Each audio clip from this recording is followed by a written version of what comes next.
नमस्ते दर्शकों, स्वागत है आप सभी का भूमि के राम चैनल में। आज का हमारा वीडियो है हिंदू नववर्ष के बारे में। क्यों मनाया जाता है नववर्ष चैत्र महीने में, तो जानते हैं। दरअसल हिंदू नववर्ष पंचांग के अनुसार चैत्र माह की शुक्ल पक्ष प्रतिपदा को हम नववर्ष मनाते हैं। भारत में हजारों सालों से हिंदू समुदाय द्वारा विक्रम संवत पर आधारित कैलेंडर के अनुसार चैत्र मास की शुक्ल प्रतिपदा को नए साल की शुरुआत के रूप में मनाया जाता है। विक्रम संवत पर आधारित कैलेंडर के अनुसार मनाए जाने वाला हिंदू नववर्ष को हिंदू नव संवत्सर या नया संवत के नाम से भी जाना जाता है। हिंदू नववर्ष से ही देश में नए साल की शुरुआत मनाई जाती है और चैत्र महीने में यह चैत्र महीने में होता है। और ऐसे में जानते हैं कि हिंदू नववर्ष क्यों मनाया जाता है और इसकी गणना कैसे होती है। भारतीय संस्कृति में ऐसी मान्यता है कि भगवान ब्रह्मा ने इसी दिन से सृष्टि की रचना की शुरुआत की थी और इसी दिन से विक्रम संवत के नए साल की शुरुआत होती है और पृथ्वी पर सूर्योदय भी इसी दिन से हुआ था। विक्रम संवत को भारत के अलग अलग राज्यों में गुड़ी पाड़वा, युगादि आदि नामों से मनाया जाता है। और आपको ये बात शायद पता नहीं होगी कि विक्रम संवत अंग्रेजी कैलेंडर से 57 साल आगे है और इसका कारण है कि विक्रम संवत की शुरुआत राजा विक्रमादित्य ने किया था। राजा विक्रमादित्य विक्रम संवत के शुरू होने के साथ ही अपने साम्राज्य की जनता के सारे कर्जों को माफ कर उन्होंने राहत प्रदान किया था और विक्रम संवत हर साल चैत्र माह के शुक्ल पक्ष की प्रतिपदा तिथि से शुरू होता है और इस संवत को गणितीय नजरिए से एकदम सटीक काल गणना माना जाता है और विक्रम संवत को राष्ट्रीय संवत भी माना गया है। और विक्रम संवत ही आज तक भारतीय पंचांग और काल निर्धारण का आधार बना हुआ है। इस कैलेंडर की सबसे बड़ी विशेषता है कि वैज्ञानिक रूप से काल की गणना के आधार पर यह बना हुआ है।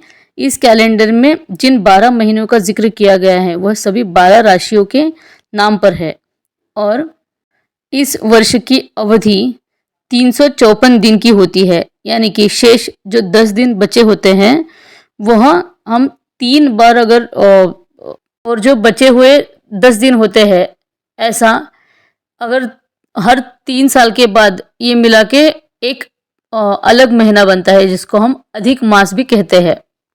ज्योतिष काल की गणना के अनुसार इसके 27 प्रकार के नक्षत्रों का वर्णन है और इस एक नक्षत्र महीने में दिनों की संख्या भी 27 ही मानी जाती है। वही सावन वर्ष में दिनों की संख्या लगभग 360 होती है और मास के दिन 30 होते हैं। वैसे तो अधिक मास के 10 दिन चंद्र वर्ष का भाग है, लेकिन इसे चंद्र मास न कहकर अधिक मास कहा जाता है।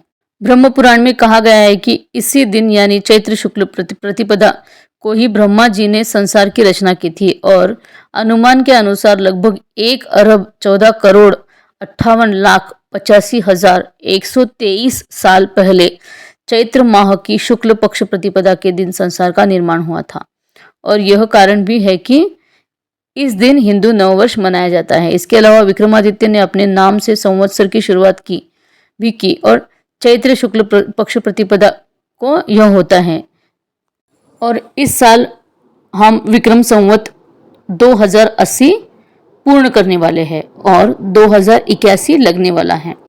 और चैत्र महीने में नववर्ष मनाए जाने का एक और कारण भी है कि यह महीना प्रकृति की दृष्टि से बहुत महत्वपूर्ण होता है। इस समय पेड़ों, लताएं और फूल बढ़ने के लिए लगते हैं।